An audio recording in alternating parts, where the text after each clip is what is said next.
that you can learn anything you need to learn to achieve any goal you can set for yourself. All success skills are learnable. All business skills are learnable. All money-making skills are learnable. Everyone who is good at them today was at one time terrible at them. And what I want you to do right now is I want you to imagine you're standing on a cliff. You're standing literally on the edge. All you have to do is take one little step until you're moving yourself into the unknown. And the problem is that unknown is beyond our control, beyond our comfort zone, if you will, and we fear that. We try to avoid that. We want to stay here with our two little feet on the ground where it's known, right? I'm standing here and I know nothing's going to happen, but the moment I move my feet just one step ahead, I'm in the unknown. I'm flying uncontrollably. I don't know what's going to happen. You can actually increase your productivity by 50% by simply starting and completing your most important task first thing every day. So if you can do those three things, start with a list, organize the list by priority, and then start on and complete your most important task, you can double and triple your productivity. The first thing we're trying to do when we're in a moment of one step into the unknown is we're thinking. We're trying to think through the whole problem. We're trying to think the problem away. It was like, let me just think.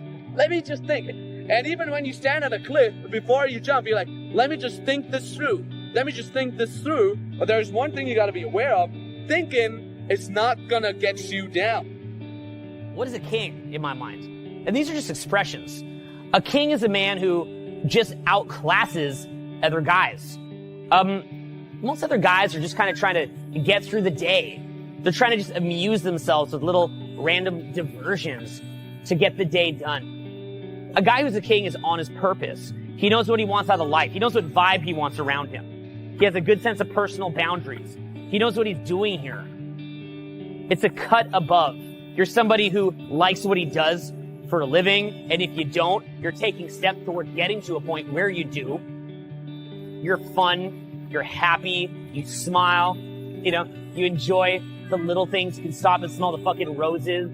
You're not stressed. It's really about the ecosystem that you built around yourself. You got to build it, and it's not going to build itself. These things do not build themselves. For me, life is about, again, like I said, building yourself up. And what it really comes down to in the end, you want to know what it actually is? Honestly, contribution, isn't it? Stop thinking and move your feet into the unknown. Fly down, survive, and tell yourself you survived. Even if you land on your ass, you're most probably going to survive, and you're never going to regret it. Just do it. Out of the night that covers me, black as the pit from pole to pole, I thank whatever gods may be for my unconquerable soul. In the fell clutch of circumstance, I have not winced nor cried aloud. Under the bludgeonings of chance, my head is bloody but unbowed. Beyond this place of wrath and tears looms but the horror of the shade, and yet the menace of the years finds and shall find me unafraid. It matters not how strait the gate, how charged with punishments the scroll. I am the master of my fate. I am the captain of my soul. So you want to think of yourself as an entity that has direction, good emotions, good people around you. What does that mean? There's a few different things. One is, you've got to know who you are. Like, who am I as a person? What am I doing here? Like, that'd be the number one question to ask me. What the fuck are you doing here? You know what I'm saying? Not to fuck with your brain, but you know what I'm saying? Like, what are you doing here? It's like, dude, you're lacking that true north, right? So what is your true north?